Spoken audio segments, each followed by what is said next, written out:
산상수훈 고소를 잃은 대제사장의 죽음 첫 번째 시간입니다. 고소를 잃은 대제사장의 죽음입니다. 마태복음 5장 40절 말씀. 또 너를 송사하여 속옷을 가지고자 하는 자에게 고도까지 가지게 하며. 아멘. 이게 한 줄인데요.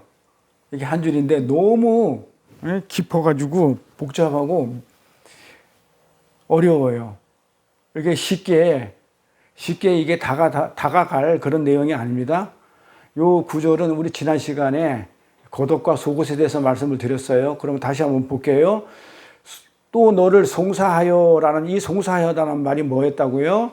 송사하여라는 뜻이 구별하다, 판단하다.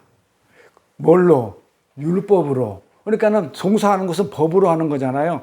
법으로 고소를 하고 법으로 고발을 하는 건데 그거를 어떻게 해요? 그 법이 율법이다 이 말이에요. 율법으로 어떻게 해요? 판단하고 그렇게 판단해서 송사하여 속옷을 가지고자 하는 자에게. 속옷이 뭐라고 그랬어요? 속옷이 우리가 케토네트라고 그랬죠. 기억나죠? 케토네트는 뭐다? 그냥 가리운다 이 말이죠. 옷을 입다, 가리우다 이런 뜻입니다. 근데 이 케토네트는 어디서 나온 단어였냐면 케템에서 나왔어요.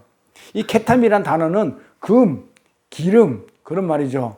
그러니까 금이나 기름이 이거 무슨 얘기예요? 말씀이죠. 그러니까 하나님의 말씀인데 어떤 말씀이냐면 구약에서는 금으로 쌓았다. 성전 안에 있는 모든 기구를 금으로 쌓았다. 이게 전부 다 뭐였어요? 구약에서는 율법이었죠. 율법의 말씀을 얘기해요. 그래서 속옷은 전부 다 뭐다? 율법의 말씀을 얘기합니다.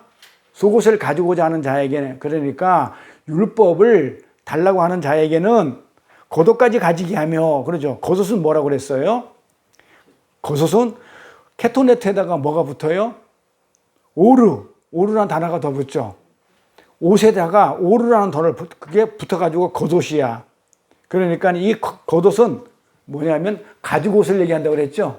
속옷은 무화과 나무로 가린 그 무화과 나무 이파리로 얘기하는 것이고 겉옷은 뭘 얘기한다? 가죽옷. 이렇게 지난 시간에 설명을 드렸어요. 이게 많이 이제 요한계시록을 중간에 끼고 한번 쉬고 이러다 보니까 먼저 거 하고 어떻게 해요? 그렇죠? 다 잊어버린단 말이에요. 그래서 한번 되새김하고 오늘 본론으로 들어갈 겁니다. 첫 번째 시간. 그래서 이 말은 한마디로 말하면 뭐였냐면 너를 그랬으니까 너를 어떻게 한다고요? 율법으로 판단하여 구별하여 그래가지고 율법의 사람으로 결정한 그 사람이 속옷을 요구하면 율법을 달라고 그러면 말씀을 달라고 그러면 구약의 말씀을 달라고 그러면 뭘로 하라?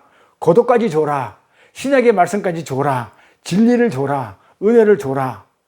이 얘기입니다. 그래서 이 내용 한 구절이 간단한 것 같지만 이 속옷과 겉옷이라는 단어가 굉장히 복잡해서 이 겉옷이라는 게 이게 모든 진리의 말을 말하는 거기 때문에 성경 전체를 얘기해요. 그래서 한 줄이지만 성경 전체를 얘기하기 때문에 깊고 어렵습니다. 그래서 우리가 지난주에 속옷을 달라고 하는 자에게는 겉옷까지 함께 주라는 주님의 말씀에 대해서 공부를 했는데 죽기 위해 이 땅에 온 그 형제가 누구냐면 아벨이죠. 아벨이라는 이름은 뭐다? 죽기 위해 온 자라고 그러죠. 죽어야 될 자란 말이에요. 죽어야 될 자. 그러니까는 뭐 문하세 같으면 제거되다, 없어질 자 이 얘기인데 아벨은 죽어야 할 자란 뜻이거든요. 아벨이 이 죽어야 할 이 아벨이 이 땅에 왔는데 당연히 죽어야죠. 근데 그거 누가 죽이냐면 가인이 죽이죠. 형이. 그 아벨을 죽인 가인이 하나님의 창세전 그 언약의 의미를 겉옷을 진리를 말씀을 제대로 알면 어떻게 됐어요? 알면 무엇으로 옷을 입어요? 세트가 뭐라고 그랬어요? 정장. 이 정장이 셋이라고 그랬죠. 셋 이름이 세트단 말이에요. 그러니까 아벨이 죽고 셋이 나오잖아요. 그러니까는 아벨이 당연히 죽고 셋이 태어난 그 유무리를 올바로 안다 그러면 그게 가인한테는 생명이 됐었을 거예요. 그랬는데 가인이 알았나요? 몰랐나요? 계속 모른다 그러죠. 아벨이 어디 있느냐? 그러니까 내가 모른다 그러죠. 그러니까 그 말은 뭐다? 아벨이 어디 있느냐? 이 얘기는 아벨이 왜 죽었는지 아느냐? 아벨이 죽고 셋이 태어날 건데 너는 그 의미를 아느냐? 이렇게 하니까 못 알아들어 그 말을. 그러니까 아벨이 어디 있느냐? 그러니까 아벨의 의미를 아느냐? 그러니까 가인이 내가 아벨을 알아서 뭐합니까? 이런 식으로 나는 모릅니다. 계속 그러죠. 그래서 모르기 때문에 가인은 쫓겨나는 거예요. 죽음으로, 사망으로. 생명이 못된 겁니다. 그래서 이 생명이 못되고 여전히 자기 제사에 묶여가지고 뭐라 해요? 에녹을 해버려요. 에녹을 낳는다고 그랬잖아요. 그러니까 가인이 에녹을 낳는다고 그랬잖아요. 그러니까 간혹에 에녹의 행위를 하는 거야. 낳는 행위를 하는 거야. 에녹이 뭐하다? 봉헌하다, 바치다, 섬기다잖아요. 그러니까는 여전히 자기의 의로 하나님을 섬기는 거예요. 그 아벨이 죽고 셋이라는 옷을 입어야 되는데 그 옷을 모르니까는 뭐래? 에녹을 낳아버려. 에녹을 낳고는 계속 자기는 희생제사를 드리고 있다 하는 거예요. 하나님을 섬기겠다. 이렇게 나서면 그게 뭐라고 그랬냐면 그게 유리방황이다. 그게 유리방황하는 것이다. 그러면서 그건 죽음이라는 것을 지난 시간에 말씀을 드렸습니다. 그러니까 정리가 됩니까? 기억이 나죠? 그래서 에녹이 동편 하나님 반대편에 서서 그렇죠? 롯 땅에 갔다 그러죠. 거기가 뭐다? 유리방황하는 곳이다. 이렇게 설명을 드렸어요. 그래서 우리 하나님 나라는요. 이렇게 가인처럼 우리가 섬겨서 우리의 섬김이 원동력이 돼서 움직이는 나라가 아니죠. 가인처럼 내가 섬긴다, 희생제사를 드린다 해서 하나님 나라가 움직이는 게 아니라 이 말이에요. 그거는 하나님 나라는 하나님 스스로가 섬기는 그 섬김만이 유일한 동력이 돼서 움직이는 나라예요. 하나님 나라는 하나님이 섬기는 거지 우리가 섬기는 게 아니에요. 하나님 나라의 동력은 우리의 에너지로 움직이는 것이 아니라 이 말이에요. 그래서 우리는 하나님 나라를 요거 앞에 볼까요? 우리는 하나님 나라의 실체가 뭐예요? 하나님 나라의 그 하나님이 움직이는 하나님이 스스로 운행하는 그 하나님 나라의 실체를 내용으로 담고 있는 게 뭐냐면 진리죠. 그 진리란 뜻을 고섯에 담아놨죠. 그러니까 진리의 고섯을 넘겨받아가지고 율법과 세상의 속옷은 뭐냐면 율법과 세상 법, 세상에 있는 그 법을 도구로 해서 잘 보세요. 이거 좀 까다로워요. 설명이 들어갈 건데 도구로 써요.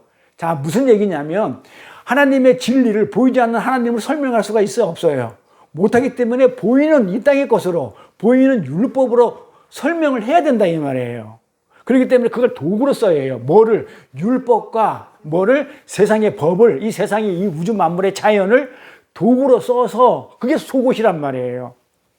율법과 세상에 그게 속옷인데 이 속옷을 도구로 써서 거섯을 진리를 보이지 않는 하나님 나라를 이렇게 설명을 해야 돼요. 설명을 하고 그 다음에 그것이 내가 입혀져 가지고 입힌 내 옷이 어떻게 돼요? 다른 옷에게 줘버리는 거예요. 내가 입고 그 옷을 또 다른 에게 주는 거예요.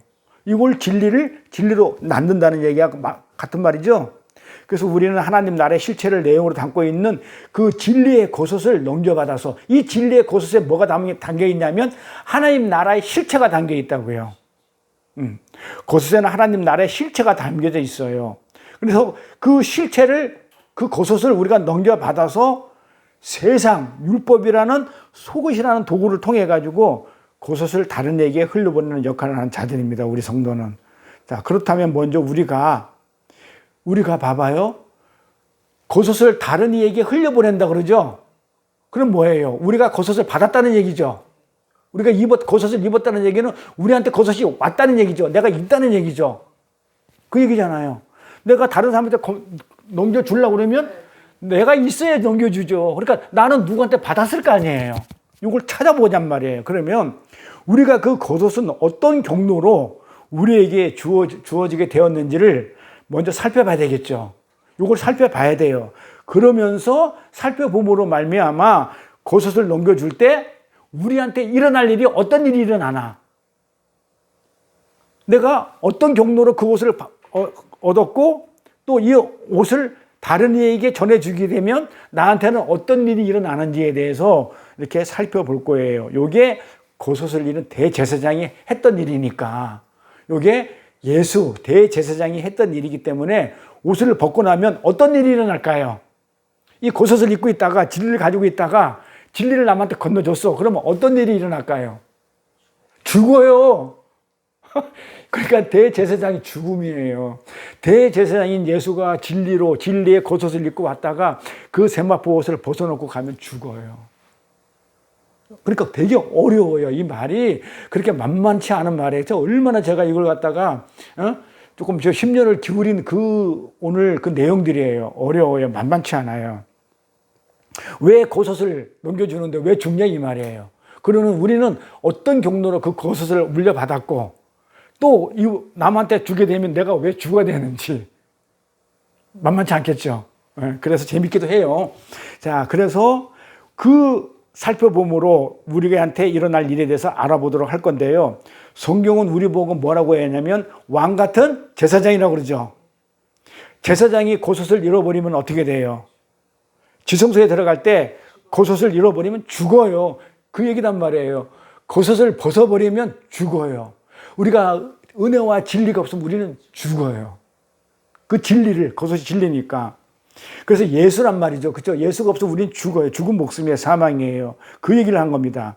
그래서 대제사장으로 오신 예수님의 겉옷을 십자가에서 넘겨주죠. 누구한테? 군병들이 찢어가잖아요. 옷을 벗기잖아요. 그러니까 죽음이 임해요. 그래서 괜히 십자가에서 예수님의 옷이 그 군병들이, 그 로마 병정들이 옷을 이렇게 찢어 갖는 게 아니에요. 그거 굉장히 어려워요. 왜 로마 병정들이 그 예수님의 옷을 찢어 가냐 이 말이에요. 그러면서 그 네 깃으로 네 깃으로 나눠요. 네 깃으로 나눠가지고 쪼개요. 그런데 겉옷은 그렇게 찢어가지고 어떡합니까? 나눠 갔는데 속옷은 또 안 찢어요. 속옷은 안 찢고 찢지 말자 그래. 이거는 찢지 말자 그래요. 그래서 왜 안 찢는지. 근데 왜 네 개로 찢는지, 겉옷은. 지금까지 한 번도 그런 생각을 안 해봤을 거예요. 뭐 생각하면 답이 안 나오는데 무슨 그런 생각까지 해. 그렇죠? 굉장히 중요한 거예요, 이게. 그 말이 굉장히 중요해요. 그래서 대제사장이 겉옷이라는 진리를 넘겨주고 가신 분이 하늘의 대제사장이신 예수 그리스도입니다. 그분은 하나님이셨죠? 하나님이시잖아요. 근데 하나님은 영이시죠. 그러니까 우리가 그분을 감지할 수 있어요? 없어요? 그분을 감지할 수 있는 우리나 소리나 모양을 가진 분이 아니에요. 우리가 감지할 수 있는, 자, 예수님이 이 땅에 오셨는데 그분은 하나님이셔요. 하나님은 영이야. 영이기 때문에 우리가 그분의 소리나 모양을 우리가 감지할 수 있지 않아요. 우리는. 그래서 예수라는 육신의 몸 안에 말씀이 담겨서 이 땅에 오는 거예요. 그러니까 그 하나님은 우리가 감지할 수 있는 분이 아니기 때문에 누구의 몸에다가 예수라는 사람이에요. 예수라는 사람의 몸에다, 그 안에다가 예수라는 몸 안에 말씀을 담고 이 땅에 오신 거라 이 말이에요. 잘 구분해야 돼요. 자, 그러면 예수는 하나님이 아니에요. 그래서 잘 구분하시라고 얘기하는 거예요. 예수라는 이름 안에, 예수라는 육신 안에 이 말씀이 안 담겨 있으면 그건 하나님이 아니에요. 그래서 예수 이러면 그건 하나님이라고 엄밀히 말하면 아니고, 뭐다? 예수 그리스도 예수 이래야 하나님이에요. 잘 구분할 줄 알아야 돼요. 근데 사람들은 그냥 예수 믿자 그러면 그냥 그리스도 예수다 그렇게 알고 넘어가기 때문에 그렇게 얘기하죠. 엄밀히 따지면 그래요. 엄밀히 따지면 그 예수 안에 뭐가 있어야 되냐면요, 그리스도 말씀 진리가 있어야만이 하나님이 되시는 거예요. 그래서 영이신 하나님은 예수라는 육신의 몸 안에 말씀으로 담겨져 이 땅에 오신 분이에요. 하나님이 눈에 보이는 분으로 왔기 때문에 그 육신을 입고 왔다 그러죠. 그래서 말씀이 육신을 입고 왔다 그런단 말이에요. 말씀이 어디에 있단 말이에요? 예수라는 사람의 몸 안에 들어왔다 이 말이에요. 네? 육체를 입고 왔기 때문에 실제로 예수 안에 담고 있는 그 보이지 않는 하나님의 실체, 그 예수 안에 담고 있는 뭡니까? 하나님의 실체, 이게 레마죠. 그러니까 예수가 그냥 겉모습으로 온 건 로고스라고 그래요. 표피적인 거, 눈에 보이는 거, 눈에 보이는 로고스로 오신 거예요. 진리로, 눈에 보이는 진리로. 그렇지만은 그 안에 뭐가 담아져 있어야 돼요? 하나님이라는 실체가 담아져 있어야 된단 말이에요. 그걸 레마라고 그러죠. 그 안에 있는 거 진짜, 그거는 안에 있는 건 진짜. 로고스는 뭐야? 그릇, 껍데기. 그러니까는 로고스는 레마를 담고 있는 진리라 이 말이에요. 로고스는 진리긴 진리인데 껍데기 진리고, 레마는 뭐다? 로고스 안에 담겨진 진짜 진리. 그러니까 로고스는 뭐냐면 그릇을 얘기한다고 그랬어요. 진리 그릇을. 그래서 이 실체를 보지 못하는 자들에게는 예수님은 하나님이 아니에요. 자, 다시 한번. 자, 예수라는 그 사람 안에 하나님의 말씀인 진리를 담고 왔어. 그게 실체를 담고 있어. 그러면 하나님이야.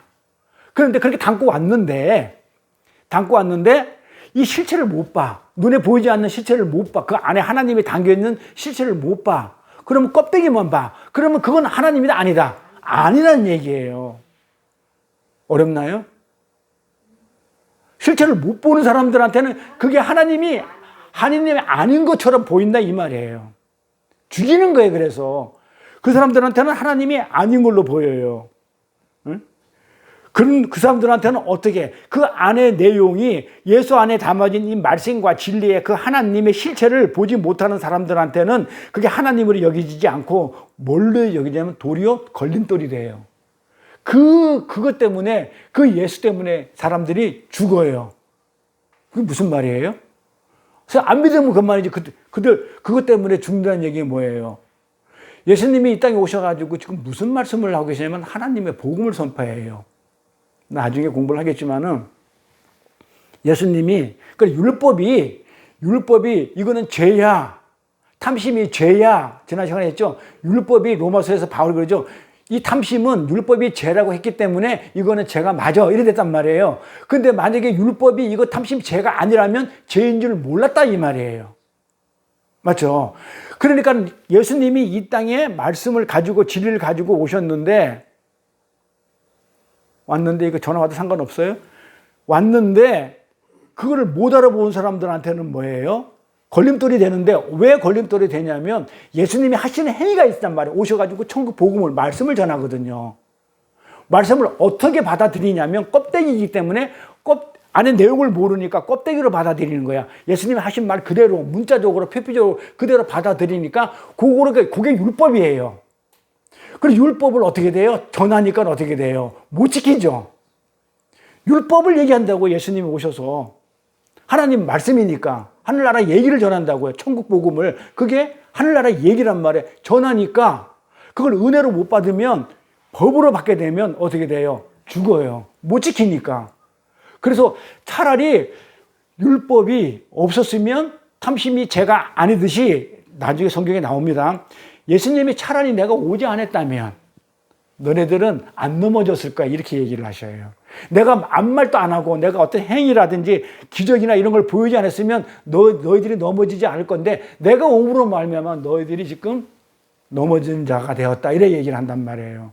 그러니까 예수님이 그거를 진짜 우리는 그 예수님 자체 안에 하나님 말씀이 있기 때문에 어떻게 돼요? 하나님으로 여기고 우리는 은혜로 받고 우리가 알고 있잖아요. 그런데 그걸 하나님으로 받지 못하는 자들은 그리스도 예수를 하나님 받지 못하는 자들은 그 예수가 그 안에 하나님인지를 모르니까 넘어가요. 넘어져요. 넘어지는 자가 돼요. 그래서 걸림돌이 된다고 이렇게 얘기를 해요. 성경은. 그래서 예수는 진리로 레마죠. 진리로 이해되어질 때 그리스도 예수가 되는 것이지 로고스로서의 예수만 인식이 되면 로고스로서 껍데기로만 예수가 인식이 된다 그러면 그건 율법과 도덕이거든요. 율법을 얘기하고 도덕을 얘기하는 거니까. 그래서 성인 군자 중에 하나라고 세상 사람들은 예수의 실체를 모르니까 그 안에 담고 있는 실체를 모르니까 예수를 어떻게 말을 하냐면 성인 군자 중에 하나라고 얘기한단 말이에요. 도덕으로 평가를 해요. 그러니까 그 사람들한테는 하나님이 아니잖아요. 성인 군자야. 예수가. 그런데 그 율법과 도덕적으로 그렇게 받아들이게 돼요. 그래서 그렇게 받아들이게 되면 이 율법과 도덕에서 어긋나는 그런 행위를 하게 되면 거기에 걸림돌이 돼가지고 그 자체가 부수는 돌이 되는 거예요. 예수님이 돌이 되는 거예요. 그래서 예수님을 항상 돌이라고 이렇게 성경 표현하고 있어요. 산돌, 흰돌, 모퉁이돌. 이 돌에 맞으면 어떻게 돼요? 돌은 부수는 거거든요. 우리가 돌에 맞으면 어떻게 되겠어요? 돌이 부서져요? 내가 부서져요? 그래서 내가 부서지는 거예요. 돌이 우리에 떨어지면 우리가 산산조각이 난다고 해요. 죽는 거예요, 우리가. 그래서 예수를 모르는 자는 죽음이고 사망이고 지옥이다, 그렇게 얘기하는 거예요. 다 연결되죠? 따라서 예수라는 이름은 실제 하나님의 이름인가요? 아닌가요? 아닙니다. 예수라는 이름은 실제 하나님 이름이 아닙니다. 그 이름은 그 당시 유대사회에서 가장 흔한 이름이에요. 예수라는 거는. 하나님이 가장 흔한 이름이었던 예수라는 이름을 빌려서 이 땅에 오신 것은, 그러면 왜 다른 뭐 폴이라든지 뭐 바울이라든지 뭐 다른 이름으로 이 땅에 오지 않고 왜 하필 예수라는 이름으로 왔냐 이 말이에요. 하나님이 예수라는 이름 속에 담고 왔냐 이 말이에요. 그렇지. 가장 보편적이잖아요. 널리 있기 때문에 내가 모든 사람을, 보편적인 모든 사람을 내가 구원하겠다는 그런 뉘앙스가, 그런 힌트가 담아져 있는 거예요. 그래서 보편적인 인간의 죄를 속하러 오신 분이심을 힌트하기 위해서 그렇게 예수라는 이름을 달고 오신 거예요. 그래서 가장 흔한 이름을 취한 겁니다. 그거 자체가 하나님 이름은 아닙니다. 예수 자체가.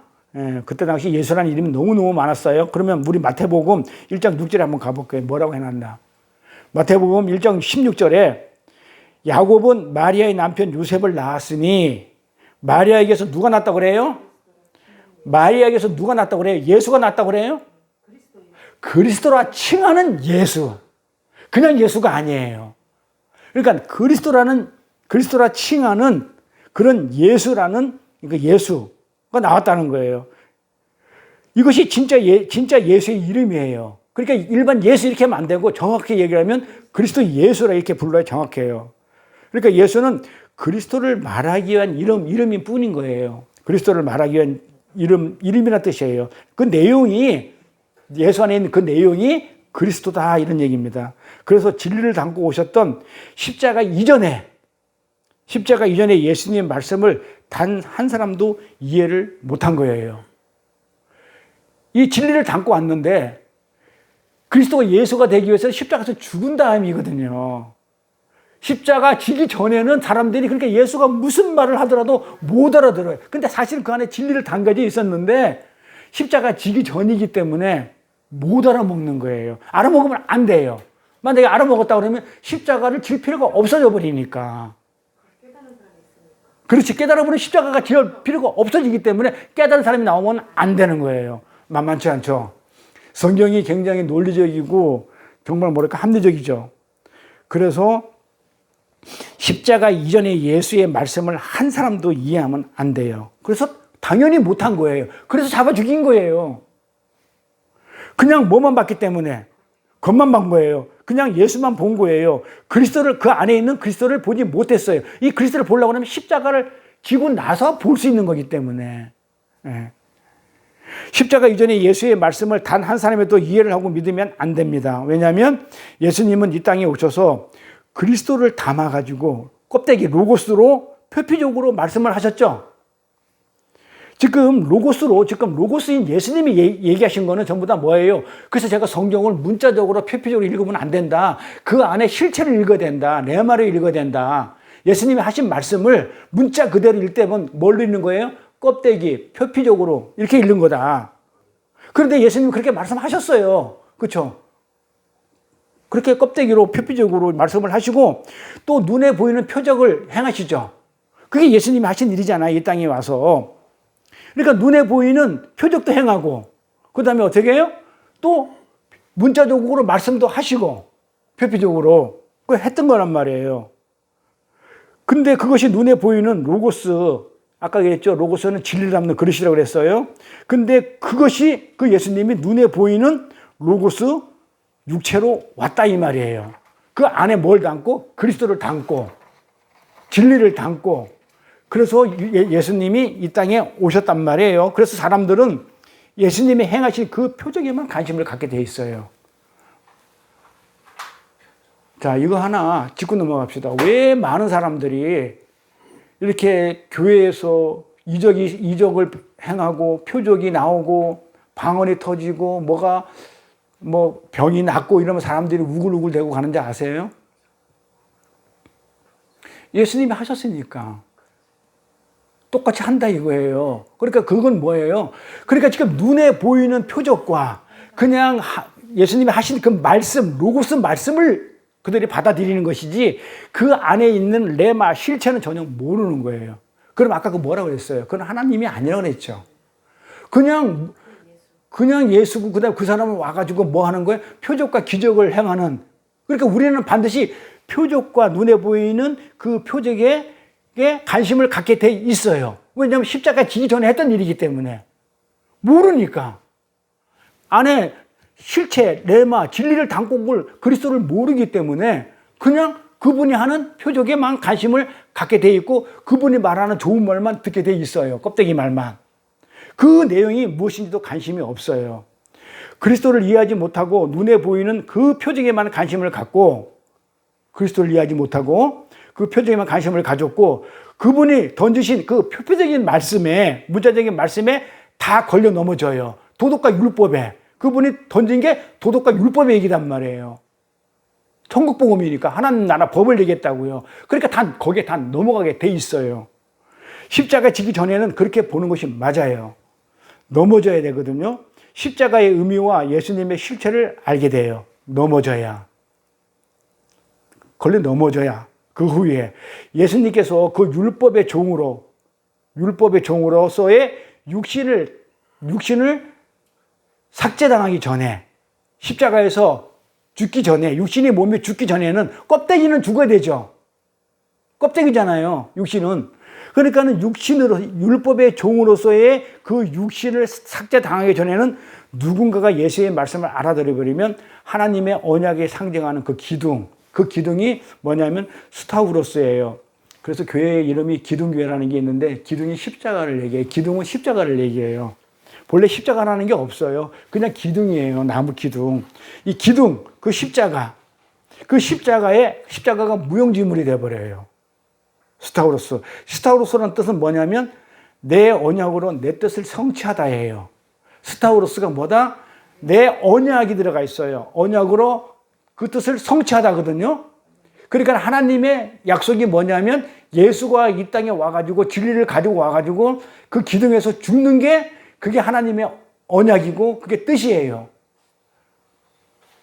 예수가 이 땅에 와서 십자가에 죽는 게. 그래서 예수가 육신을 그 십자가에서 삭제를 당해야 어떻게 됩니까? 그 언약이 성취가 되는 거예요. 하나님의 뜻이기 때문에. 로고스를 이야기하고 눈에 보이는 표적을 행하고 있는데 십자가가 서기도 전에 그걸 누군가가 알게 되면 십자가가 필요 없게 되죠. 진리의 성령이 오실 필요가 없어요. 자, 다시요. 자, 로고스로 얘기를 하죠. 문자적으로, 표피적으로 예수님이 오셔서 살인하지 마 이랬단 말이에요. 문자적으로, 표피적으로. 근데 그걸 그대로 알아들어버리면 안 되죠. 그걸 그냥 로고스로, 껍데기로 보는 거란 말이에요. 율법적으로 보는 거예요. 예수님이 오셔가지고 살인하지 마, 간음하지 마. 근데 우리가 지금까지 살인하지 마, 간음하지 마 할 때 그걸 우리는 살인하지 말로 읽었나요? 안 읽죠. 그 안에 실체를 읽었죠. 희생제사 드리지 마. 이렇게. 근데 일반 사람들은 전부 다 어떻게 읽냐면 예수님을 말한 그 로고스 그대로 표피적인 껍데기를 읽는다 이 말이에요. 그리고 예수님이 행하신 그 기적을 그대로 눈으로 본 기적만 따라가게 돼 있어요. 이렇게. 그런데 그거를 십자가에 서기 전에 만약에 그걸 진짜 그게 희생제사야. 그 표적은 그 얘기를 하는 게 아니야. 귀신이 쫓겨나고 병이 물러나고 이런 것도 전부 다 천국을 얘기하는 거야. 이런 걸 알아버린다고 그러면 십자가가 의미가 없죠.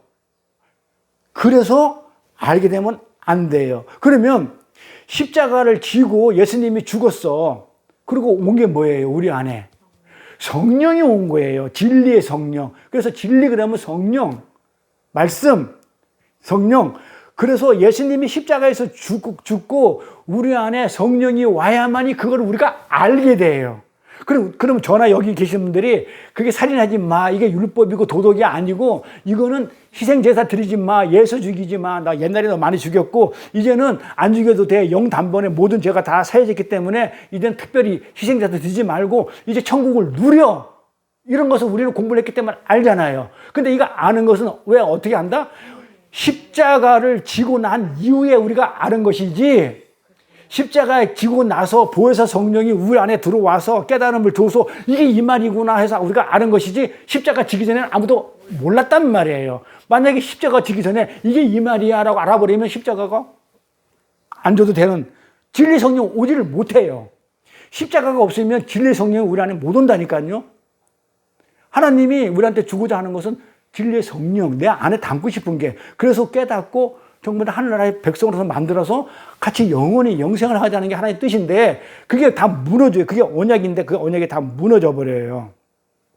따라서 헐려야 할 두 번째 성전 누구죠? 예수죠. 첫 번째 성전은 말 못하는 성전이라고 그랬죠. 예루살렘 성전 건물 지은 거 그거는 말 못하니까 사람들이 그게 무슨 의미를 몰랐어 구역에.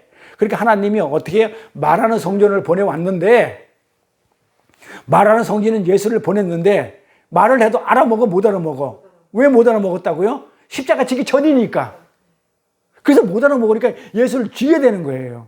그리고 나서 세 번째 성전인 성령이 와야 되는 거예요. 그래서 예수님이 3일 만에 다시 성전을 짓겠다는 것은 죽고 3일 후에 성령이 오시는 거예요. 와야만이 새로운 성전이 져서 우리가 하나님 그 예수를 알고 그 하나님을 알게 된다는 그런 얘기거든요. 그래서 성경이 엄청 재미있는 내용이에요, 사실은. 이렇게 맞춰 나가면. 그래서 이 두 번째 성전, 예수님이 어디 오냐고요? 이 세상에 오죠. 요걸 세상을 우리가 뭐라고 그랬냐면 호코스모스라고 그랬죠. 호코스모스, 이 세상적인 것으로 이 세상에 이 땅에 오신 예수님의 그 말씀은 아무도 못 알아들어야 정상인 거예요. 두 번째 성전이 말하는 거를 알아들으면 안 되죠. 우리는 언제 알아듣는다? 세 번째 성전이 왔을 때 알아들어요. 십자가 지고 난 뒤에 세 번째 성전이 어떻게 의에 대하여, 죄에 대하여, 심판에 대하여 알려주기 때문에 그리고 어떻게 예수가 누구신지 예수가 행한 일을 갖다가 진리의 성령이 우리한테 알려줬기 때문에 그래서 우리가 아는 것이지 저도 마찬가지고 십자가 지기 전에 제가 여기서 한다고 그러면 모르고 하는 거예요. 예수 죽여야 되는 거예요. 그래서 말하는 두 번째 성전을 죽여버린 겁니다. 그렇게 예수님이 오심으로 인해서 이 세상이 듣지 못하고 보지 못한다는 것이 폭로되어 버렸죠. 예수가 옴으로 인해서 어떻게 됐어요?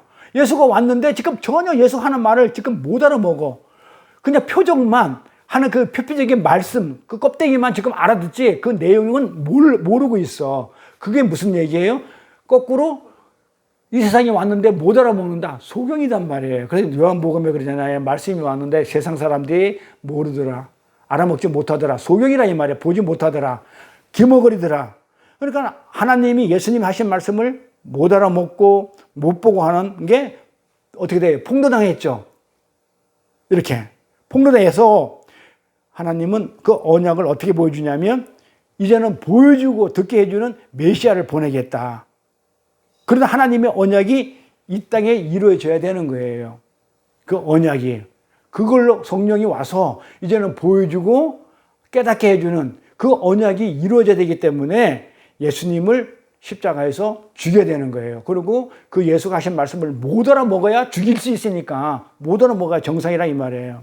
그래서 하나님은 너희들은 지금 눈 멀었어. 너희들은 귀 막혀서 뭐로 이제 내가 내 언약으로 이제는 예수를 십자가에 죽일 수밖에 없어. 일을 할 수밖에 없어라고 한 그 언약.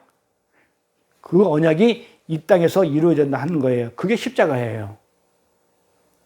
십자가 의미가 굉장히 깊죠. 그래서 그 언약이 십자가로 굳게 서는 거예요. 하나님의 언약은 십자가예요. 내 아들 보내서 십자가에 죽이고 내가 너를 구원하겠다는 그 언약이 그 십자가로 서야 되는 거예요. 이걸 스타우로스라고 그래요. 기둥. 우리가 십자가라고 얘기하는 그 스타우로스잖아요. 스타우로스는 십자가로 번역을 하는데 본래 기둥이라고 했죠. 기둥은 언약을 얘기해요. 그러니까 십자가는 하나님의 언약이죠. 그게 스타우로스죠. 그러니까 스타우로스는 언약이야. 기둥은 언약이야. 예수는 언약이야. 그래 언약을 얘기해요. 기둥과 언약.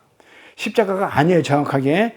이 십자가는 뭐냐면 로마 당시의 왕이면서 교회 수장인 콘스탄틴 대제가 이 십자가는 제가 저번에 한번 말씀드렸죠. 어떤 신의 표징이라고요? 이 십자가라는 표징은 이거 기독교 표징이 아니에요. 이렇게 십자가는 이 절표시는 이 히틀러 뭐 이거 히틀러인가 절표시는 이런 것들은 뭐 히틀러 표징 이런 표징 있잖아요. 이런 것들 이 표징은 이 십자가는 기독교 표징이 아니에요. 어디요? 태양신을 섬기는 표징이에요. 로마 시대 때 태양신을 섬기는 표징이 십자가예요. 우리 기독교는 뭐냐면 엄밀히 말하면 그냥 기둥이에요. 기둥. 나뭇가지 그냥 기둥이에요. 기둥. 요게 본래 스타우로스는 그런데 이거를 뭘로 해석을 했냐면 십자가로 번역을 했다고요. 그리고 왜 이렇게 번역을 했냐면 그때 콘스탄틴 황제가 그때 당시 왕이면서 이 교회의 수장이었거든요. 이 교회 수장이다 보니까 각 교회에다가 그 십자가 표징을 기독교 표징 이걸로 써 이랬단 말이에요. 이걸로 해. 그래서 모든 교회가 이게 십자가 표징을 썼어요. 교회가. 본래 이 교회 게 아니고 뭐다? 태양신을 섬기는 그런 표식이에요. 그러니까 로마 카톨릭은 몰라도 로마 카톨릭은 그때 당시 수장이었으니까 카톨릭의 수장이었으니까 콘스탄틴이 그러니까 로마 카톨릭이 십자가를 써도 뭐 잘 모르겠지만 우리 개신교들은 기독교들은 어떻게 돼요? 개혁교회는 십자가 걸렸으면 돼야 안 돼요. 엄밀히 말하면 안 되는 거예요. 태양신 섬기는 거예요. 이거 태양신의 모양이에요. 그러니까 알고 해야 돼. 그래서 뭐 십자가 이런 거. 근데 우리가 그렇게 통상적으로 여기고 왔기 때문에 그냥 십자가라고 여기다 이 말이에요. 근데 십자가는 그런 의미가 있다는 거 알고 갑시다. 그런 의미가 있는데도 불구하고 예수님은 그 기둥, 우리가 말하는 그 십자가, 우리는 기둥인데 보편적으로 이렇게 알아먹기 위한 그 십자가에 달리셔야만이 언약이 세워지는 거예요. 죽어야만이. 언약. 그러니까 기둥이 뭐라고요? 십자가가 그게 언약이라니까요. 기둥이. 그래서 그게 스타우로스예요. 자, 십자가가 뭐다? 크로스가 아니고 스타우로스. 스타우로스는 기둥, 언약. 이게 십자가예요. 이게 아니고. 아시겠죠? 그래서 그 십자가에서 언약이 서야 돼요. 하나님의 언약인 그 십자가, 기둥, 스타우로스. 그래, 십자가라고 표현했기 때문에 저도 십자가로 표현하는 게 맞아요. 그렇게 하고 있는 거예요. 그 언약을 담고 오신 예수의 육이 거기서 어떻게 돼요? 죽어야 되겠죠? 육이 삭제되어야 돼요. 그래야 그 육은 뭐예요? 로고스죠. 껍데기. 진리로 온 껍데기, 로고스. 이게 삭제를 당하고 그분이 담고 온 뭐만 남아? 그 죽고 나면 이 육이 죽고 나면 그분이 담고 온 그 안에 담고 온 진리만 남아. 내 마음만 오롯이 남는 거예요. 그래서 예수님이 육이 죽어야 돼요. 그래야 진리가 남아요. 그게 진리가 뭐다? 성령. 진리의 성령. 그 성령만이 남아요. 그 성령이 우리를 변화시키고 심판하시고 묻고 하나님이 내가 너희들 마음에 새길 것이다. 뭘 새길 것이라 약속했냐면 구약에 그랬단 말이에요. 하나님이 뭐라고 약속을 하냐면 내가 너희들 마음에 새길 것이다 그랬단 말이야. 뭘 새긴다고 그랬어요? 성령. 새 마음, 성령을 새길 것이라. 이렇게 새 언약을 하셨기 때문에 그 십자가의 진리만 남아서 그 진리의 성령이 우리 마음에 새겨지는 거예요.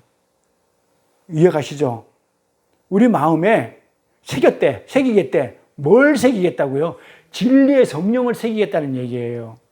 그러면 진리의 성령을 새기려고 그러면은 십자가에서 예수님이 없어져야, 그 육이 없어져야 진리만 남아가지고 그 진리가 남아가지고 우리 안에 보혜사 성령이 들어오는 거잖아요.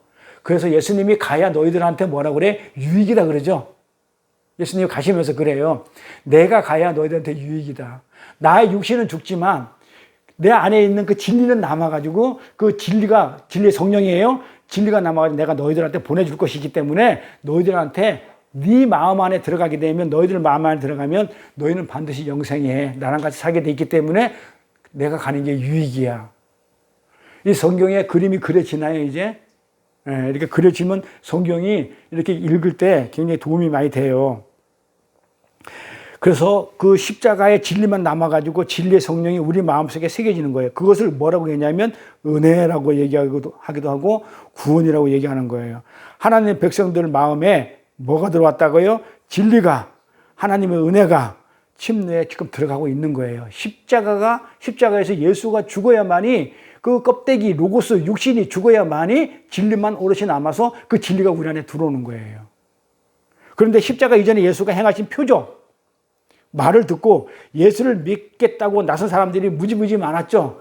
예수가 사역을 할 때 보면 막 오병이어 기적 내리고 그 다음에 죽은 자 살리고 그 다음에 뭐 말씀을 전파하고 할 때 보면 사람들이 와글와글 모여들었다고요. 지금의 교회에 와글와글 몰려들듯이 그렇게 많았어요. 그래서 그들이 어떻게 했냐면 복음서를 보면 그들이 다 믿었어요. 그 예수 하신 말씀을 믿었더라 다 전부 다 그러고 있었어요. 믿었다고요. 그런데 그들이 예수를 끝까지 지켰나요? 그들이 죽여버려요, 도리어. 믿었는데 죽여요. 그럼 왜 죽였을까요? 그러니까는, 아니, 믿었는데, 그렇게 믿고 따르고, 모든 기적도 보고, 하나님 말씀을 다 믿었어. 말하는 거 보고, 선생님이요, 우리 주일날 공부하겠지만은, 그 부자 얘기할 때, 그 부자 청년이 와가지고, 내 형의 유산을, 넘겨달라 할 때도, 그 랍비 예수의 말을 믿고 저분이면 괜찮겠다, 내 말을 들어주겠다 다 믿었다니까요. 그래 믿었는데 불구하고 그들이 죽인다니까. 예수를 믿었는데 왜 죽여요? 그러니까는 끝까지 지키지 않고 나중에 십자가에서 그들이 죽이고 나서 그 십자가 앞에 그들은 한 명도 나타나지 않았죠. 안 남아 있었어요. 믿었다는 그들은 모두가 예수를 버려버렸다니까요. 왜 그러냐면 예수가 행하신 표적이나 말만 듣고 따라다닌 거예요. 뭐만?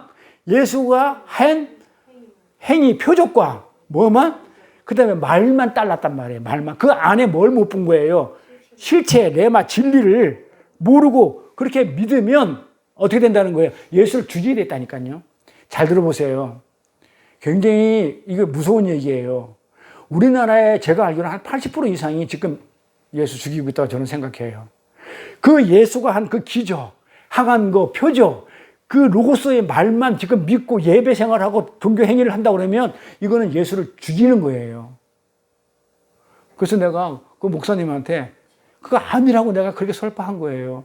거기 가서 뭐 은사 받아가지고 뭐 하고 뭐 한다는 거, 그 표적만 보고 따라가면 그 표적이 무엇을 의미하는지를 모르고 그 행위만, 표적만 보고 따라가고 예수님이 하신 그 말만, 로고스적인 말, 표피적인 말만 보고 따르는 자들이 예수를 죽이고 예수를 버렸다니까요. 그러한 자들은 예수를 버린다는 얘기예요. 그래서 우리는 그걸 따라가야 돼요? 안 따라가야 돼요? 그런데 지금도 제가 이렇게 만나는 목사님들 가보면 전부 다 그 길로 가고 있다니까요. 진리를 모르는 거야. 진리 내용을 알려하지도 않아. 그건 진리를 모르고 그렇게 표적만, 예수가 하신 말씀, 표피적인 말씀만 믿으면 하나님을 죽이게 돼 있어요. 눈에 보이는 표적, 그리고 귀에 들린 그 말 그대로를, 그 두 마음이거든. 내가 듣는 거기 때문에 내가 가진 두 마음으로 이렇게 들으면, 그 로고스로 들으면, 표피적으로 들으면, 그런 말을 로고스로 예수의 말을 들으면 그것으로 하나님을 살해하는 거예요. 그래서 성경을 표피적인 문자를 읽으면 안 된다고 제가 그렇게 누누이 강조하고 있다는 거예요. 그걸 가지고 그렇게 읽으면요, 예수를 죽여요. 한마디로 할까요? 쉽게 얘기할게요. 우리 알잖아요. 살인하지 마. 그랬잖아요. 그거 하잖아요. 어떻게 해요? 예수님, 하나님, 제가 또 한 주간도 죄를 짓고 왔으니까 또 와서 또 죽어주세요. 살인이란 말이에요. 예수를 죽이고 있다니까요.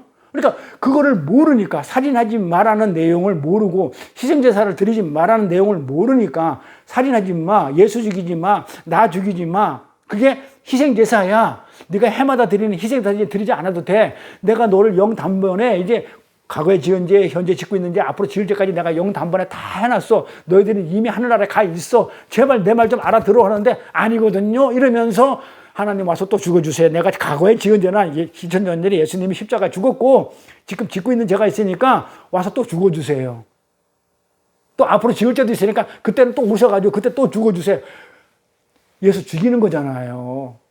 지금 그 말이에요. 예수 죽이는 거란 말이에요.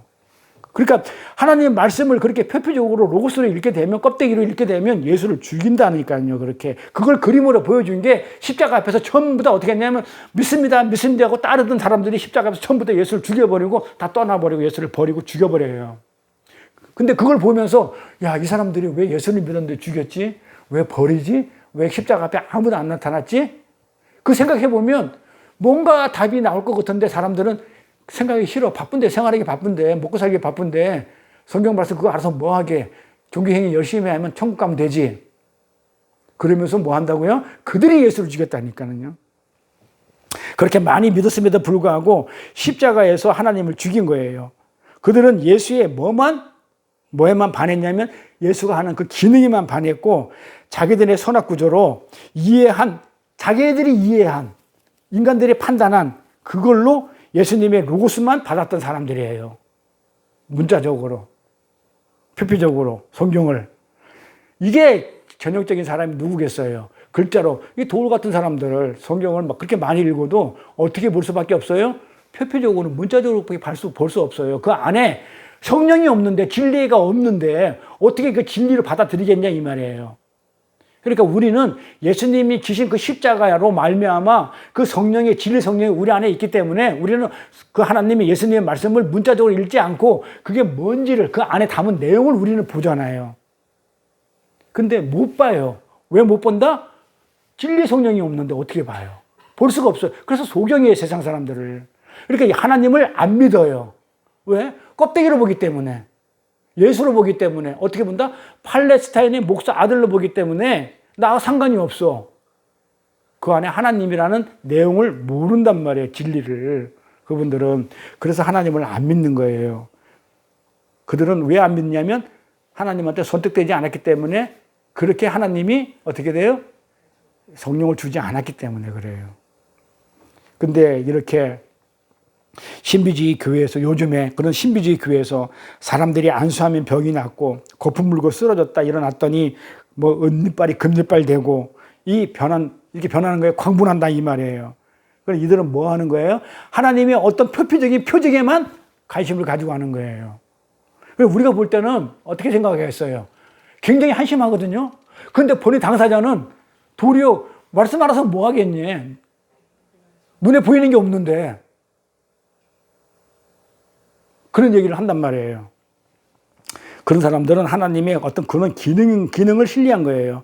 그리고 거기에 감동을 해요. 그런데 하나님이 그 기능이나 기적이나 이적을 행하지 않으면 어떻게 될까요? 암만 그렇게 해가지고 할 줄 알았는데 하나님이 안 했어.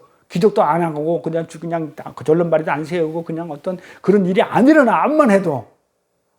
그럼 어떡할까요, 사람들은? 그걸 이적만 따라가던 사람들이 어떻게 할까요, 그 하나님을? 어떻게 해요? 하나님을 버리죠? 그리고 어떻게 해요? 십자가에 죽여버려요. 그러니까 그런 자를 기독교인이라 할 수 있을까요? 자기 뜻대로 자기가 원하는 대로 안 되면 하나님을 죽여버리는 자가 과연 기독교인이냐 이 말이에요. 예수를 믿는 사람이에요? 근데 믿는데 그러니까 우리는 가짜와 진짜가 구별될까요? 안 될까요? 돼요. 거기 쫓아다니는 사람들은 거의 가짜일 확률이 높겠죠. 그래서 그렇게 믿은 그들이 예수를 죽일 수밖에 없었던 거예요. 그 속에는 누구도 있었냐면 제자들도 있었어요. 제자들도 예외가 아니라는 얘기는 우리도 예외가 아니라는 얘기예요. 세상 사람뿐만 아니라 교인들도 성도들도 예외가 아니라는 얘기예요. 그 12제자 중에 하나가 예수를 팔아버리죠. 그 10대 중에 하나는 또 3번씩이나 저주해가지고 배신하죠. 그래서 일부러 성경 그런 걸 갖다가 그런 내용을 그렇게 기록해 놓은 거예요. 그걸 보라고. 너희들이 하나님이 하신 그 이적이나 표적이나 껍데기로 말한 것을 껍데기로 받아들이면 율법이나 도덕으로 이 세상 말로 받아들이면 어떻게 된다? 예수를 팔아넘기고 예수를 저주하고 어떻게 부인한다 라는 그림을 일부러 보여주기 위해서 이런 내용을 성경에 기록되어 있는 거예요. 그들은 모두 예수님의 호코스모스, 세상적 모습만 볼 수 있었던 사람이죠. 세상적인 모습만 볼 수 있었던 거예요. 제자들도 마찬가지고. 그래서 예수님의 십자가를 막았었던 거예요. 예수님이 십자가 죽으시면 안 됩니다. 우리가 여기서 토막 3개 짓고 잘 먹고 잘 살아야 됩니다. 이 땅에서. 그러니까 예수님이 죽으시면 안 됩니다. 이렇게 막았었던 자들이란 말이에요. 그 제자들이. 당신 죽으면 안 된다고 야단을 쳤어요. 질책을 했단 말이에요. 그런 자들은 성경에서 뭐라고 부르냐면 이방인이라고 불러요. 이방인. 즉 우리는 지금까지 이방인이라는 게 뭐냐면 예수를 안 믿는 사람을 이방인이라고 불렀죠. 제자들도 이방인이었다니까요. 그러면 이게 이방인이라는 뜻을 우리가 몰라서 그래요. 이 이방이라고 번역되는 이 단어는 에트노스예요. 헬라어로 에트노스인데 이 단어가 중성 복수형으로 써요. 성이 없어요. 여성도 아니고 남성도 아니고 그 다음에 단수도 아니고 복수로 써요. 이방이라는 단어가. 그러니까 이 단어는 이방인이라고 번역하면 안 되고 어떻게 되냐면 이방적인 것, 보편적이고 그러니까 성이 없으니까 남성도 아니고 여성도 아니니까 그 보편적인 거 중성이니까 그런 중성적인 보편적인 이방적인 것이라고 번역해야 맞아요. 그래서 이방적이라는 것은 이 세상을 호코스모스의 이 세상을 진리로 보지 못하고 나타난 뭐만 보는 거예요? 표징, 표적 이런 수준으로만 보는 것을 총칭하는 거예요. 자, 이방적인 것이라는 얘기는 뭐다? 진리를 보지 못하고 이 세상에 지금 있는 것을 진리를 보지 못하고 눈에 보이는 것을 눈에 보이는 표표적인 말이나 눈에 보이는 어떤 표징으로 이렇게 여기는 거 보는 것을 총칭하는 것이다. 그럼 그게 뭐예요? 그게 뭘까요? 이 세상에서 눈에 보이는 것, 그 다음에 세상적인 것, 그게 뭘까요? 하나님 말씀이 이 눈에 보이고 세상적인 것이라면 뭘까요? 뭘로 본다는 거예요? 하나님 말씀을. 율법으로 본다는 얘기예요. 말씀을 하지 마, 해. 율법은 2가지잖아요. 하면 축복, 안 하면 저주. 이게 율법이거든요. 그러니까 그렇게 본다 이 말이에요. 진리가 보면 하지 마가 하는 것이고 해가 안 하는 거예요. 하나니까. 그러잖아요. 우리가 저번에 옛날에 공부했던 게 나오잖아. 하지 마 하고 그러면 이게 잘못 거꾸로 알아듣는 거다. 하라는 소리다. 응? 우리 거꾸로 알아듣는다 얘기했잖아요. 그러니까 하지 마 그러면 하는 것이고 해 그러면 하지 않는 것이고 그게 하나니까. 진리는 하나이기 때문에. 그런데 이걸 하나로 보지 않고 어떻게 보냐면 율법으로 본다 이 말이야. 문자 그대로 보게 되면 율법으로 보면 해 세상에서 이건 하면 안 돼. 이건 해야 되는 거. 이렇게 보더라 이 말이에요. 이게. 그걸 뭐라고 얘기하냐면 이방이라고 그래요. 이방적인 것. 율법적으로 보는 것. 율법의 세상을 말하는 거예요. 이방적인 것이. 그래서 이방이라는 말은 이스라엘 밖의 사람들을 이야기하는 것이 아니고 이스라엘 안에도 교회 안에도 하나님을 믿는 사람 안에도 이방적인 것을 갖고 있는 자라는 그런 말이에요. 이방인이라는 얘기가 그 이스라엘 밖에 있는 사람, 이스라엘 밖에 있는 그 사람만 교회를 예수를 믿지 않는 사람, 세상 사람을 말하는 게 아니고 그분만 말하는 게 아니고 이 이스라엘 안에도 교회 안에도 이방적인 것을 갖고 있는 자 그것으로 말씀을 대하는 자들이 전부 다 이방인인 거예요. 그것으로 율법적인 세상적인 것 눈에 보이는 것으로 어떻게 해요? 하나님 말씀을 판단하고 하나님 말씀을 읽고 보고 듣고 하는 것들은 전부 다 뭐다? 이방인이라는 얘기예요. 그들이. 정리하면 이래요. 자, 앞에 볼까요? 호코스모스 세상을 진리로 보지 못하고 이방적이라는 것은 뭐라고요? 호코스모스의 세상을 진리로 보지 못하고 이 세상에 있는 것을 진리로 보지 못하고 눈에 보이는 것으로 말씀을 진리로 듣지 못하고 이 말이에요. 그러니까 눈에 보이는 것으로 눈에 보이는 것, 눈에 나타나는 표징으로 이 껍데기 수준으로만 보는 것을 총칭하는 것이 이방적인 것. 그게 뭐다? 율법과 세상이에요. 율법의 세상이에요. 율법이 이 세상의 율법으로 판단하니까 도덕과 율법의 세상 이것이 이방적인 것이다. 이걸 갖다가 에트노스라고 한다. 헬라어로 이방인이라는 얘기가 에트노스입니다. 그래서 세상적인 의미로 보편적인 의미로 중성을 써요. 그리고 많다는 뜻으로 복수를 썼어요. 그래서 이방적인 애굽을 이방적이라고 그러잖아요. 세상 이방적인 것을 대표로 등장시켜 가지고 이방적인 그 애굽을 대표로 등장시켜 가지고 거기가 애굽에서 뭐가 있어요? 세상에 뭐가 있어요? 애굽에서 구약에 율법의 무거운 짐을 지고 세상의 성과 성전을 짓고 있는 사람들을 그 애굽인 이방인 이렇게 이방에서 가나안 땅으로 끌고 들어오는 거예요. 그걸 구원이라고 하는데 잘 한번 볼까요? 지금 애굽에서 세상을 얘기하죠. 세상은 율법을 대표하죠. 그러니까 잘 그려보세요. 이 이스라엘 민족들이 애굽에서 종살이를 하죠. 종살이하면서 뭘 해요? 거기서 하는 일이 성전 짓죠. 신전 짓죠. 성과 신전을 짓죠. 피라미드와 스핑크스. 스핑크스 신전이잖아요. 세상적인 신전과 성전을 짓고 있었단 말이에요. 누가? 이스라엘 사람들이 어디서 이방 나라에서 애굽에서 이방적인 것에 그러니까 그 이방 나라에서 이방적인 것을 했다고요. 이스라엘 사람들이. 근데 거기서 이방적인 나라에서 애굽에서 이방적인 행위를 하고 있는 신전과 성전을 짓고 있는 그 이스라엘 사람들을 어떻게 돼요? 가나안으로 끌어내는 게 그걸 구원이라고 그런다고요. 이방적인 것에서 그러니까 본래 이스라엘 지금 우리 교회의 교인들만 그냥 우리가 그냥 우리는 교인이고 교회 안 믿는 사람만 이방이 아니고 교회 안에서도 이스라엘 민족들이 그 이방 나라에서 뭘 했냐면 그 이방의 신전과 이방의 성전을 줬다니까요.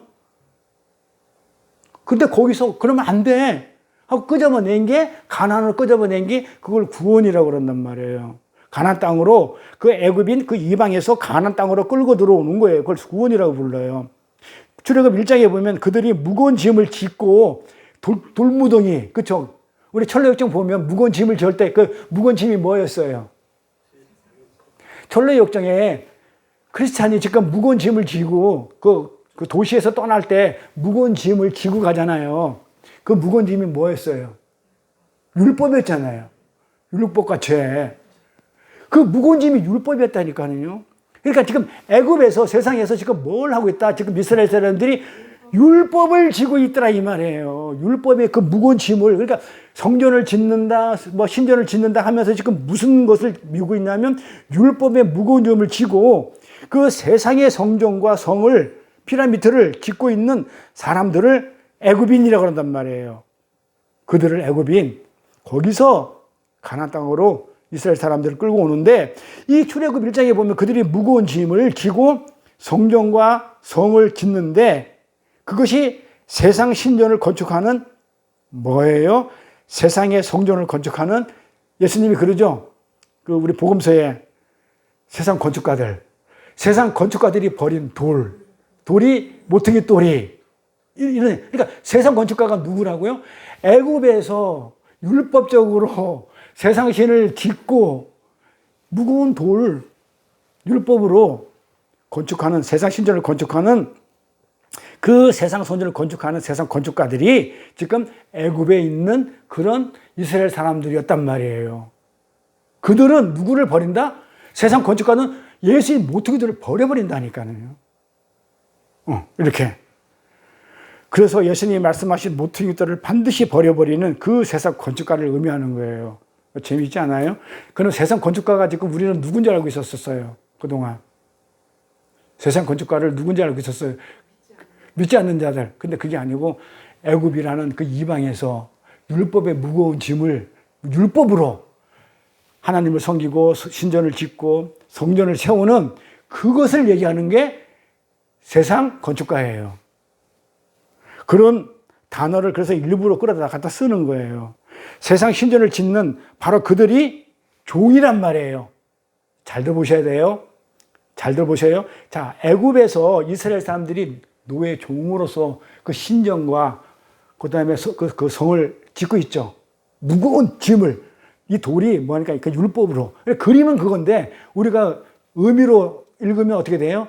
율법의 무거운 짐으로 율법적인 것으로 성전을 짓고 신전을 짓고 있는 그 믿는 자들 이스라엘 사람들 그건 아니야. 그건 율법적인 것이 아니야. 그건 하나님 나라에 필요가 없어. 그건 세상적인 것이야. 그건 이방적인 것이야. 이렇게 했단 말이에요. 그렇죠? 그러면 그 세상전을 짓고 있는 자들이 그럼 거기서 어떻게 생활했어요? 그걸 지으면서 종생활을 했단 말이에요. 노예로. 그럼 무슨 종이라는 거예요? 결국은. 율법의 종이 됐다는 거예요. 그들은 결국은 종살이를 했다고 거기 애굽에 가가지고 종살이를 했다고 성경에 굳이 표현한 거는 진짜 종살이가 아니에요. 진짜 종살이 아닌 걸 제가 증명해낼 거니까. 그 노예로서 살았다, 노예 종살이를 했다, 애굽에서 종살이를 했다고 하는 것은 뭐다? 이스라엘이 애굽에서 종살이 했다는 얘기는 율법의 종살이를 했다는 것이지 진짜 종살이가 아니에요. 왜 그런지 알까? 왜 그래요? 그림으로는 그 스핑크스 피라미드 지으면서 돌 하나를, 무거운 돌을 지고 하면서 그냥 거기서 그냥 막 채찍 맞아가면서 어떻게 해요? 종살이 하는 모습이고, 애굽에서 종살이 한다, 불쌍하니까는 구해주자. 이게 그림이에요, 이거는. 눈에 보이는 그림. 우리는 눈에 보이는 그림으로 성경을 읽는 게 아니에요. 그걸 통해서 우리가 볼 수 없으니까 하나님을, 진리를 볼 수 없기 때문에 눈에 보이는 걸 통해서 우리는 레마를 아는 거란 말이에요. 그러면 그 눈에 보이는 것을, 아, 그렇게 애굽에서 종살이를 했구나. 역사적으로 있었던 일이고 실제 그런 일이 있었으니까 우리는, 아, 불쌍한 자였구나. 근데 거기서 구해줬구나. 이렇게 읽으면 안 되는 거예요. 우리는 레마로 읽으랬죠. 그 안에 담고 있는, 그림으로 말로 보여주지만, 표징으로 보여주지만 그 안에 뭘 담고 있느냐를 갖다 우리는 읽어야 되잖아요. 그럼 어떻게 읽어야 될까요? 그들이 종살이 했을까 안 했을까? 우리가 알고 있는 종살이. 그러니까 율법의 종살이를 했지, 율법적인 신전을 짓고 율법적인 성을 짓고 율법의 어떤 행위를 하기 위해서 그 무거운 짐, 그 율법을 지고 있었지. 그래서 종살이를 했던 것이지, 실제 종살이를 했을까요 안 했을까요? 했을까요 안 했을까요? 어떻게, 안 했다는 걸 어떻게 얘기할까요? 안 했다는 거? 뭘로? 그럼 볼까요? 당시 애굽이라는 강대국에다가 나머지는 거의, 그때 당시에 세계는 애굽이라는 강대국이 있었어요. 그리고 다 고만고만한 부족국가예요. 조금 부족국가만 있었어요. 그런데 이스라엘이 애굽에서 나와서 가나안에 갔을 때, 가나안 땅에는 몇 족속만 냐면 7족이라 그래요. 가나안 7족. 7족속뿐이 없었어요. 다 가나안 족속, 헷 족속. 나라가 없었다니까요. 국가가 없었어요. 전부 다 족속들이, 부족국가들이 있었단 말이에요. 부족국가들이 조그만 이 부족국가들이 이렇게 밖에 없었어요. 그 당시에 딱 하나가 국가가 있었는데 어마어마한 국가가 애굽이에요. 이집트. 지금의 이집트 국가가 하나 있었어요. 노아 홍수 이후에 그 시대에, 자료 찾아보면 그 시대에 전체, 이 세계적인 인구가, 세계 전체 인구가 3천만 명이었대요. 노아 홍수 이후에 애굽이라는 나라가 있었고, 그 다음에 또 중국에 여기 4대 문명지, 그쪽에 나라들이 조금 있었고, 애굽 나라 근처에는 전부 다 부족국가지, 큰 나라는 없었고, 중국에 큰 나라 있었고, 이렇게 메소포타미아 있는데 바빌론 쪽에 큰 나라 있었고 그랬지, 그 주변에 또 부족국가 이렇게 있었지, 큰 나라 몇 개는 없었고, 애굽은 가장 큰 나라였고, 그 중에서도. 가장 큰 나라였고, 인도에, 그러니까 우리 4대 문명형 보면, 어디에, 이집트의 나일강, 그 다음에 메소포타미아, 티그리스강, 유프라테스강, 메소포타미아 문명, 그 다음에 인도의 겐지스강, 인더스강 할 때 인도 문명, 황하강, 양치스강 해가지고 중국 문명이 4개가 문명이잖아요. 거기만 큰 나라들이 몇 개 있었고, 나머지 다 부족국가였단 말이에요. 그러니까 그 이집트에 있는, 그 근방에 있는 나라는 이집트 국가 하나가 그뿐이 없었어요. 나머지는 다 고만고만한 부족국가였단 말이에요. 족속들이었단 말이에요. 부족국가, 족속들. 근데 3천만 명뿐이 없었어요. 전 세계 인구가 다 합쳐서. 그러면 예를 들게, 그냥 평균적으로 나눌게. 4대 문명주의 중에서 3천만 명이면 4 나누기 3 하면 한 나라당 몇 명이 있었을까요? 응? 아니, 3천만 명이니까 4로 나누면 4, 8이 32, 한 800만 명? 한 700만에서 800만 명. 나라 국가가 하나가. 그리고 나머지는 그냥 그냥 부족이란 말이에요, 부족. 그러니까 근데 그때 당시에 애굽에 이스라엘 민족이 얼마였었어요? 살고 있는 민족이. 몇몇 명이 나와요. 나올 때 장정만 60만 명이면 4를 곱하면 한 250만 명. 그 다음에 이스라엘 민족만 있는 게 아니고, 그 다음에 종호하는 다른 민족들도 있었단 말이에요. 거의 한 300대예요. 자, 거의 이 정도 되는 사람을 애굽에서 300만 명을 종으로 부릴 수 있어요, 없어요? 못 부려요. 그들이 달려붙으면 전쟁할 판이야. 그러니까 종살이를 했다는 것은 그런 의미가 아니에요. 그들이 어떻게 애굽이라는 한 나라가 그 300만 명 가까이 되는 그 이스라엘을 종으로 삼을 수 있냐 이 말이에요. 근데 모세를 통해 가지고 우리는 이 나라에서 나가겠습니다 그러죠. 출애굽하겠습니다. 하나님이 가랍니다. 그러니까는 어떻게 돼요? 그 800만 됐는데 거기서 한 300이 이스라엘 사람이고 한 500이 애굽 사람이야. 만약에 평균 따져보면 한 700에서 800 되잖아요. 한 나라 국가가.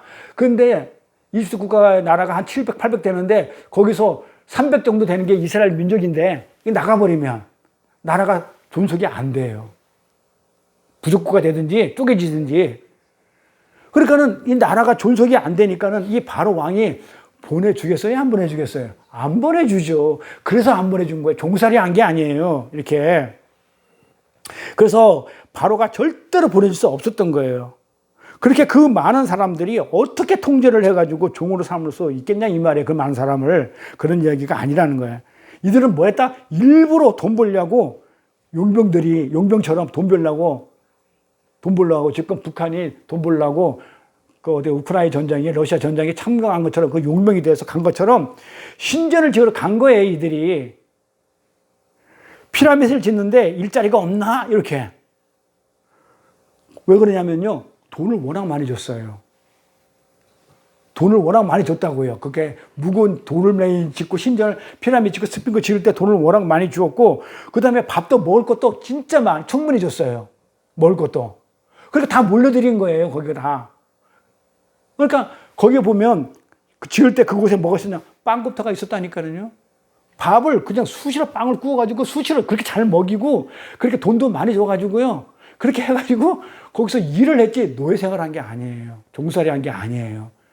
그러니까 성경은 왜 노예 생활을 했다, 종살이를 했다, 이거 한 거는 신전을 짓는 그 율법주의 세상 속에서 인간들의 그 율법적인 그런 현 상태를 보여주는 것이에요. 뭐의 노예다? 돈의 노예고 세상의 노예고 율법의 노예라는 그런 뜻이지 실제 노예 생활로 그렇게 한 게 아니다라는 거 성경에서 얘기하는 거는. 그래서 거기에서 뽑아내는 것이 구원이죠. 그런 율법주의 세상에 신전을 짓고 있는 그곳에서 뽑아내는 것이 구원임을 설명해 주는 거예요. 그래서 단순히 그들이 노예로 종살이를 하고 있는데 하나님이 그들이 부르짖는 소리가 너무 시끄러워가지고 구원해 줬다는 그런 얘기가 아닙니다. 누구 얘기예요? 우리 얘기예요. 우리가 세상에서 신전을 짓고 있고 성전을 짓고 뭘 하기 위해서? 돈 벌기 위해서. 밥도 배부르게 먹을 수 있고 뭐 한다고요? 돈도 많이 주고. 그러니까 어떻게 해요? 하나님 성전을 짓는 거는 관심이 없고 하나님 나라에 와서 말씀 듣고 하나님의 진리를 배우는 데 관심이 없고 세상의 신전과 세상의 성전을 짓는데 그렇게 쓰더라 이 말이야. 쓴 거를 말아요. 근데 거기서 우리는 그들을 어떻게 돼요? 구해내야 되는 거예요. 그러려면 교회가 제대로 서야 돼요. 말씀으로. 근데 구해는 같이 열심히 벌어가지고 교회에다가 많이만 바쳐 이래 돼버리면 안 되는 거잖아요. 그래서 이방적인 것을 상징하는 게 애굽이죠. 이방적인 걸 상징하는 게 이방적인 것. 그렇죠. 율법과 세상적인 것을 이방적이라고 그랬어요. 상징하는 그 애굽에서 어떻게 불러내냐면 어떻게 불러내요? 그렇게 열심히 봐봐요. 그렇게 열심히 돈 벌고 그렇게 열심히 뭐 했어요? 땀 흘리고 일하고 있어요. 돈 많이 벌려고 세상에서. 착한 일 많이 하면서 율법적으로 도덕적으로 착한 일 많이 하면서 말씀 공부는 예배 생활은 다 거다 치우고 그렇게 열심히 돈 벌고 이방적인 행동을 하고 있어요. 그러면 그 애굽에서 그렇게 벌고 있었단 말이에요. 신전도 세우고 성전도 세우고 배불리도 먹고 그렇게 있었는데 하나님 불러내죠. 그들을. 어떻게 불러냈을까요? 10가지 재앙으로. 여기는 네가 그렇게 봤자 다 망해. 다 쓸어버릴 거야. 그래서 10가지 재앙이 내려지는 거예요. 애굽에서. 그 이방적인 그 세상에 애굽으로 대표하는 그 세상에 그래서 하나님이 재앙을 뿌리는 거예요. 10가지 재앙으로. 10가지 표를 줘서 재앙을 줘가지고 거기서 어떻게 돼요? 못 살겠다. 여기서 10,000년, 10,000년, 100,000년 잘 먹고 잘 살 줄 알았는데 보니까 하나님이 재앙을 주니까 야 여기 살 곳이 아니다 하면서 그래서 나오는 거예요. 이렇게. 그런데 그 재앙이 그 표징이 물이 피가 되고 메뚜기 파리 재앙, 이 재앙 이런 것들이 막 나올 때 그런 거니 막 그냥 보내주죠. 그런 걸 못 살게 구잖아요. 거기서 도저히 못 살게 물이 피가 되게 만들고 막 이와 피와 아니 미와 메뚜기와 뭐 이런 것들로 해가지고 도저히 살 수 없도록 그렇게 만들어 버린단 말이에요. 재앙으로. 그러니까 이제 나오는데 그 표를 준단 말이에요. 메뚜기 표, 피 표. 그런데 설명을 해줘요, 안 해줘요? 왜 안 해줘요? 그냥 피 재앙, 이 재앙, 개구리 재앙, 메뚜기 재앙, 나중에 장자까지 죽이죠? 그 재앙만 줘. 재앙만 보내요. 근데 그 재앙이 뭐라고 설명을 안 해줘요. 왜? 이거는 뭐야? 이거는 이기 때문에 이 재앙을 줄 거야. 이거는 이기 때문에 이 재앙이야. 성경은 설명을 안 해줘요. 재앙을. 그 표를만 계속 메뚜기 보내고 어떤 표징만 주는데 설명을 안 해줘요. 이것들은 전부 다 뭐냐면 다 구원하고 관계가 있거든요. 그걸 통해서 나오니까. 근데 설명을 안 해줘요. 그리고 마지막에 장자까지 주는데 설명을 안 해줘요. 처음에는 물이 피가 되는 것이고 모두 다 의미 있는 것인데 설명을 하지 않고 그냥 표만 줘요. 재앙만 내려요. 그렇게 이방적인 것 안에는 하나님이 던지는 표밖에 없다는 거예요. 설명을 안 해준다는 거예요. 그러니까 예수를 믿든 예수를 믿지도 않든 그 이방적인 이 세상적인 것은 하나님 설명해 줄 필요가 없어. 관심이 없으니까. 그냥 던지기만 해버려요. 설명해 주지를 않아.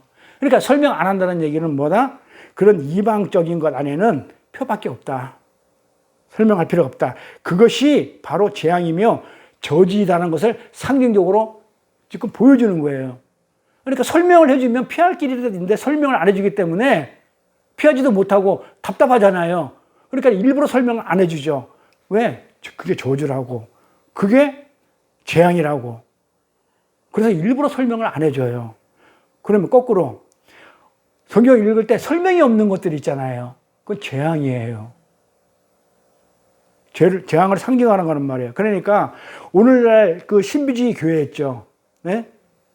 많은 교회들이 하고 있는 그 신비주의 교회는 뭐뿐이 없다? 그냥 표만 있는 거예요. 맞죠?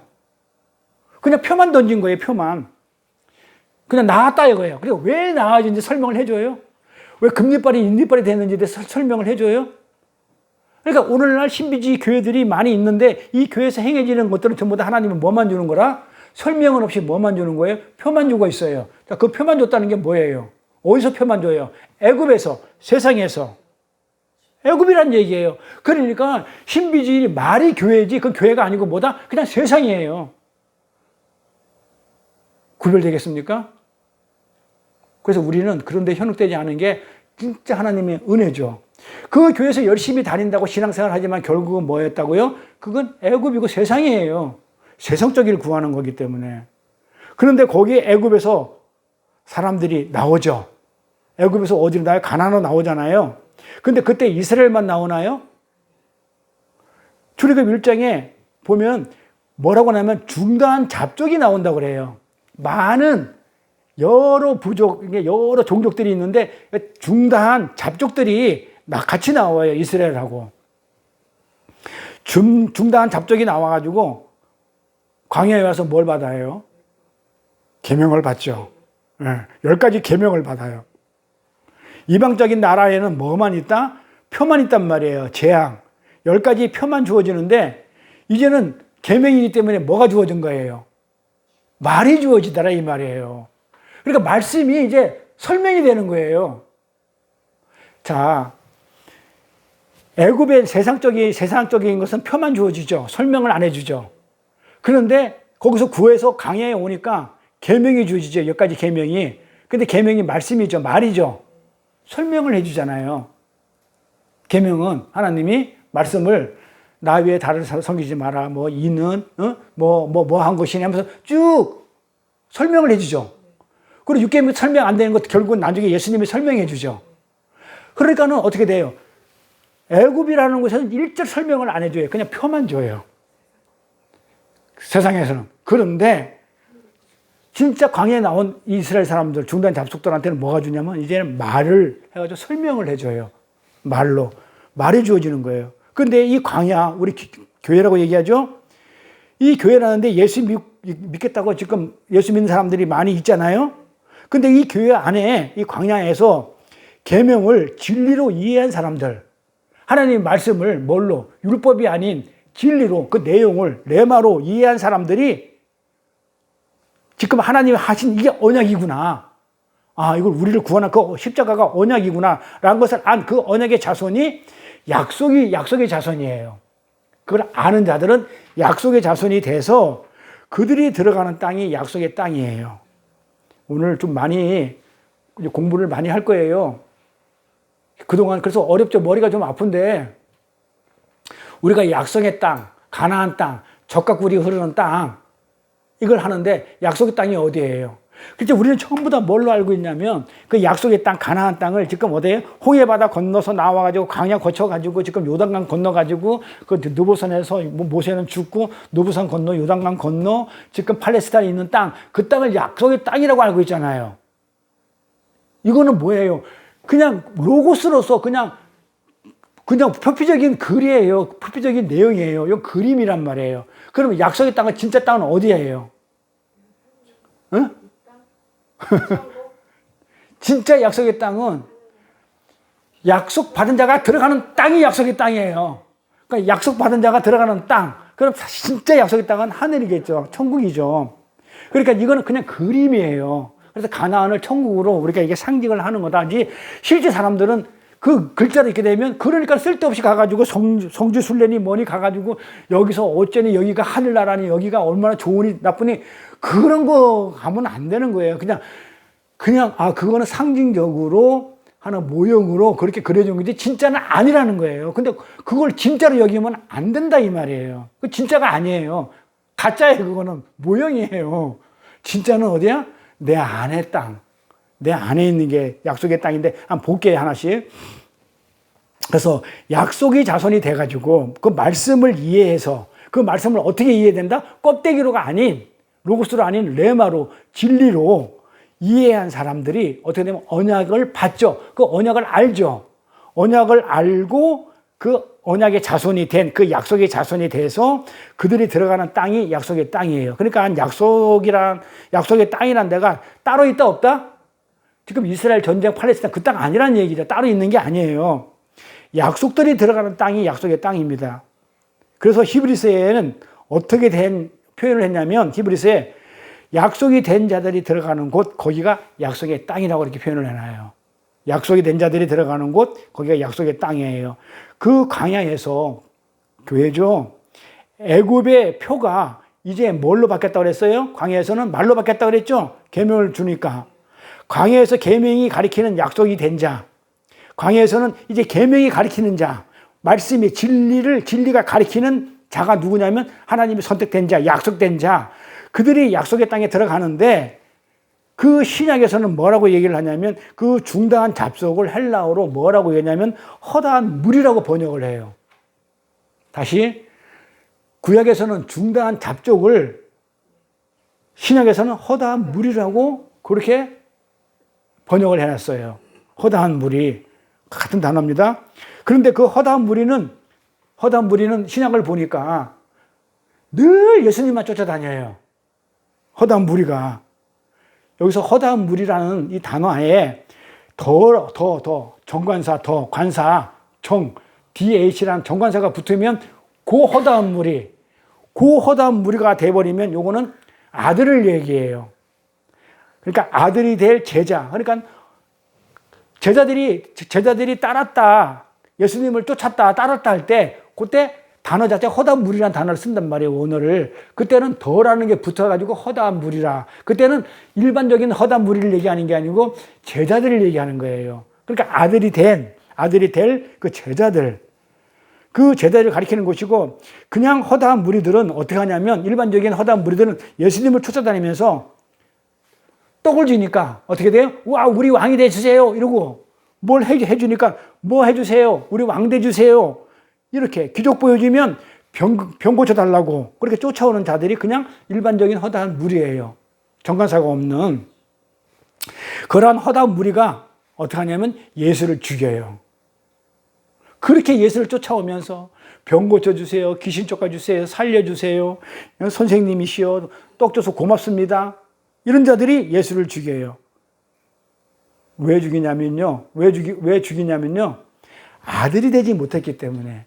이 허다한 무리긴 허다한 무리인데 그 안에 덕가 붙지 못한 아들이 되지 못한 허다한 무리가 예수를 죽인다 이 말이에요. 이 허다한 물이, 그러니까 중단 잡족은 열둘이 아들이죠. 그 언약 안에 아들이 되어야 약속의 땅에 들어가는 거예요. 아들만이, 그러니까 아들이 약속된 자라는 말이에요. 아들, 12. 그래서 12만, 아니 14만 4천도 나오는 거고. 그래, 12이라는 그 언약 안에서 아들이 되어야 약속의 땅에 들어가는 것이지, 계명을, 하나님 말씀을 진리로 깨닫지 못하면 그냥 허당이에요. 겁나지 않아요?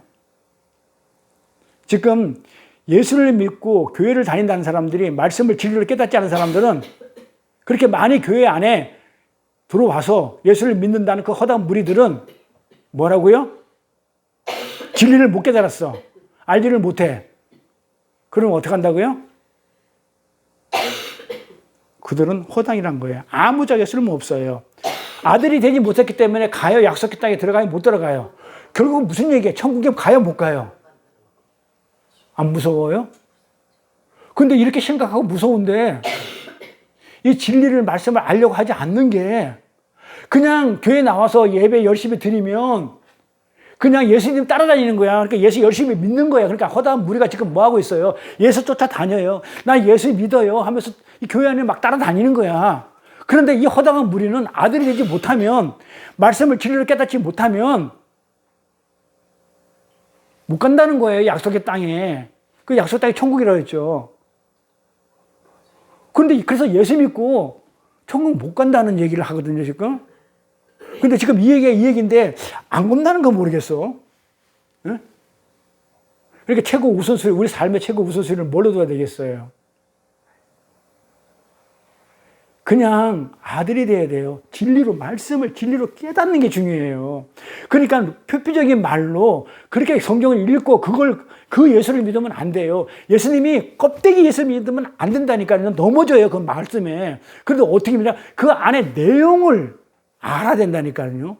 그러니까 예수가 이 땅에 육체로 그 말씀을 담고 왔으면 그 내용을 우리가 알아야지, 껍데기인 예수를 믿어버리면 그 예수로 인해서 하나님이 그 하신 말씀으로 인해 가지고 넘어져 자빠져 가지고 천국을 못 간다는 그런 얘기예요. 근데 안 겁나나 모르겠어. 그래서 이 중다함 잡족은 어떻게 돼요? 반드시 약속의 자손으로 다시 태어나야 되는 거예요. 그 얘기가 뭐예요? 진리를 알아야 되는 거예요. 그래서 광야에서 출애굽 1세대들이 이 중단 잡족은 다 죽은 것으로 나타나요. 다 죽어야 됩니다.